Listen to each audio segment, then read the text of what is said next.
Welcome to Byte-Sized Tech, where we blend casual conversations with insightful discussions on the latest in technology and gadgets. Great to be here. Yeah. Yeah, we're aiming to make sense of all the noise, right? Keep Yeah. it fun but informative. Exactly. So today, we're going to dive into a few things that caught our eye this week.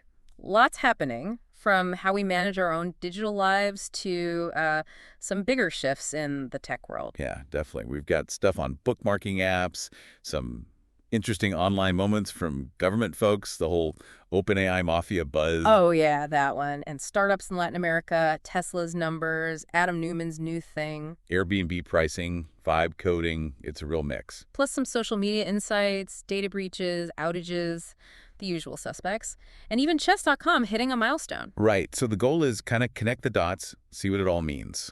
Let's jump in. First up, digital clutter. I feel this one personally. Browser tabs everywhere. Oh, tell me about it. It's a universal problem, I think. Yeah. You save all these articles, links. Thinking I'll definitely read this later. Uh-huh. And then you don't. So these bookmarking apps are trying to step in. Like a better way to organize the chaos. Yeah, basically. The idea is if it's organized, maybe, just maybe, you'll actually go back and look at it. It's about being more intentional, I guess. Instead of just hoarding links. Makes sense. Okay, speaking of online stuff, government officials, there have been a few slip-ups. Yeah, a few interesting examples, like reports about Trump administration people. I think Pete Hegseth was mentioned, using Signal for military plans. Sensitive stuff over Signal. Right. And then you have other things like soldiers maybe accidentally sharing locations on Strava. Oh, I remember that. The fitness tracker thing revealing bases. Exactly. Or Joe Biden's Venmo account being found, raising privacy questions. Even a health minister whose phone screen got snapped by a camera, showing, well, who knows what. It feels kind of relatable, doesn't it? Like, we've all maybe posted something we shouldn't have or shared location by accident. Totally. But the difference is the stakes, right? For a government official, a simple mistake like that could be a massive security risk or a huge privacy breach. Yeah, the consequences are just way bigger. Good point. Okay, moving on. This OpenAI mafia term, what's the story there? Sounds dramatic. It does, doesn't it? It's basically referring to all the people who used to work at OpenAI and have now gone off to start their own companies. Ah, okay. Like the PayPal mafia back in the day. Exactly like that. And we're talking at least 15 notable startups already. Wow. Are they getting funding? Oh, yeah. Big funding. And really high valuations, sometimes even before they really have a product fully fleshed out. So investors are betting on the OpenAI pedigree. Pretty much. Yeah. It shows how much buzz and belief there is around the talent coming out of there. Oh. It's like they're seen as the ones who will build the next big thing in AI. Interesting. Creating a whole new network of influence. And it sounds like that innovation isn't just happening in Silicon Valley.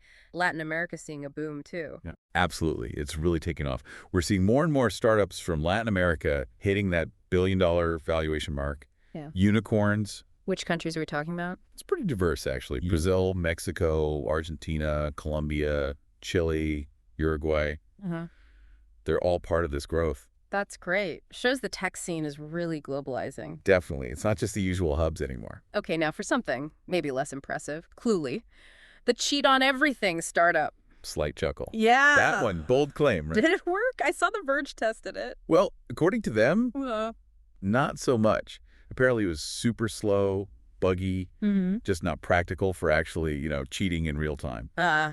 So more hype than substance. Seems like it. A good lesson in maybe not overpromising. Definitely. All right, let's talk Tesla. Their Q1 earnings didn't sound great. No, they weren't. Net income dropped significantly, something like 71% compared to last year. Ouch. And deliveries were down, too. Yeah, it's their worst quarter for deliveries in, I think, over 2 years. So it raises questions. Is it competition, the economy, something else? Lots to unpack there. Definitely one to watch. And sticking with big names, Adam Neumann, the WeWork guy. He's got a new venture. He does. It's called Flow, a prop tech company. Yeah. Technology for real estate. And it's already got funding after WeWork. Yep. Over $100 million in funding and valued at around $2.5 billion. Wow. That's surprising to some, I imagine. Raised a few eyebrows for sure. But clearly, some investors still believe in his vision, or at least in the prop tech space. The power of narrative, I guess. Okay, something maybe more user-friendly. Airbnb pricing. What's changing? Good news for users, finally. They're going to show the total price, including all the fees, right up front in the search result. Oh, thank goodness. No more surprise cleaning fees at checkout. Exactly. Much more transparent. Should make booking less frustrating. That's a Definite improvement. Now, this term vibe coding, what is that? Adaptive computer. Yeah, interesting concept. Adaptive Computer's platform is trying to let people build apps just by, well, describing the vibe, using text prompts, basically. So no actual coding needed. You just type what you want. That's the goal. For non-programmers to create stuff, they just got $7 million in seed funding, so there's some belief in the idea. Right. Part of that whole no-code, low-code trend. Huh. Vibe coding. Catchy. Okay, let's shift to social media and teens. Pew Research had a study. They did. And it adds a bit more nuance than just social media is bad. How so? Well, a big chunk of U.S. teens, like 74%, said they feel more connected to friends because of it. And 63% feel it gives them a place for creativity. So it's not all negative. There are upsides too. Right. It's complex. There are definitely downsides, but it serves real social and creative functions for them, too. Good to remember. On the less positive side, data breaches. Blue Shield of California. Yeah, they had an issue. They notified customers about a breach involving Google Analytics on their website.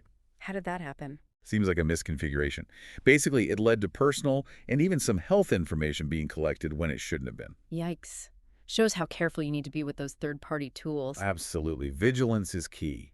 And even newer platforms aren't immune. Gluski, the decentralized social network, had an outage. Oh yeah, what caused it? They confirmed it was a DDoS attack, distributed denial of service. So someone flooded their servers with junk traffic. Pretty much. Overwhelmed them and knocked the service offline temporarily. Shows security is a challenge for everyone, decentralized or not. True.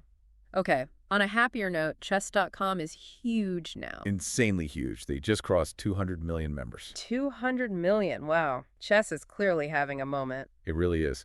Their growth officer credits ongoing product innovation, keeping things fresh.